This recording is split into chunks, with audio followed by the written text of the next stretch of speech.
আসসালামু আলাইকুম রহমতুল্লাহি ওয়া বারাকাতুহু। চমৎকার একটি ঘটনা শেয়ার করব। ঘটনাটি খুব গুরুত্বপূর্ণ, শেখার অনেক কিছু আছে। তো চলুন ঘটনাটি আমি আপনাদেরকে পড়ে শোনাই। ইরাকের বিখ্যাত আলেম মালিক বিন দিনার, তিনার বহুত ঘটনা অনেক জায়গায় উল্লেখ আছে। তিনার একটি ঘটনা আপনাদেরকে শোনাবো এখন। একবার এক বিশাল মাহফিলে বক্তব্য দিতে দাঁড়াতেই এক শ্রোতা বলে উঠলেন, আপনার বক্তব্য শুরু করার আগে একটা প্রশ্নের উত্তর দিন। মালিক বিন দিনার প্রশ্ন করার অনুমতি দিলেন।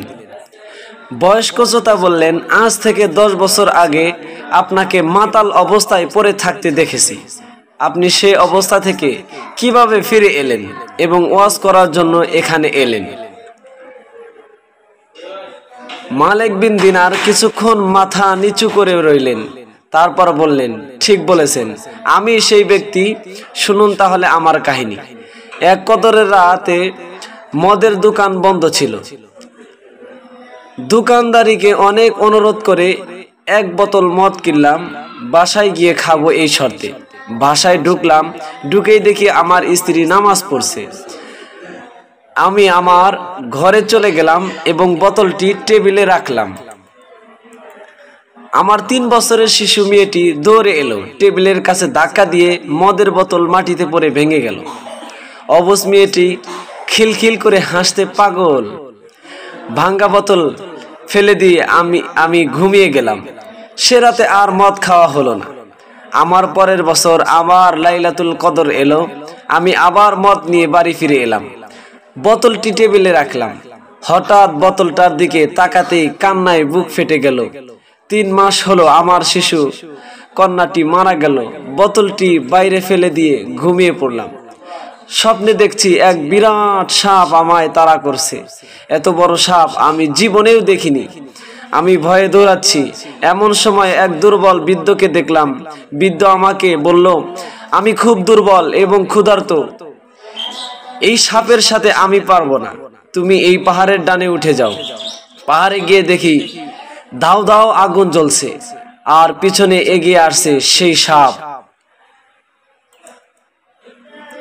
বৃদ্ধর কথা মতো ডানে ছুটলাম। দেখলাম সুন্দর একটা বাগান, বাচ্চারা খেলছে। গেটে দারোয়ানকে বললাম, বাচ্চারা দেখতো এই লোকটিকে একে সাপটা খেয়ে ফেলবে, নয়তো আগুনে ফেলে দিবে। দারোয়ানের কথায় বাচ্চারা ছুটে এলো। তার মাঝে আমার মেয়েটাও আছে। মেয়েটা আমার ডান হাত জড়িয়ে ধরে বাম হাতে ধাক্কা দিয়ে সাপটির দিকে ফেলে দিল।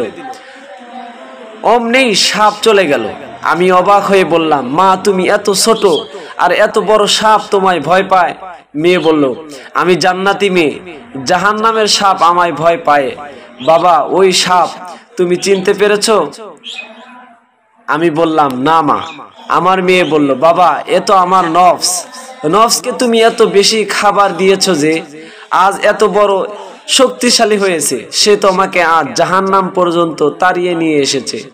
মেয়েটি বলল, পথে এক দুর্বল বৃদ্ধ আমাকে এখানে আসার পথ বলে দিয়েছে। সে কে? মেয়ে বলল, তাকেও চেনোনি? সে তোমার রূহ। তাকে তো কোনো দিন খেতে দাওনি তুমি। সে না খেয়ে এতই দুর্বল হয়ে পড়েছে যে কোনো রকম বেঁচে আছে। আমার ঘুম ভেঙে গেল।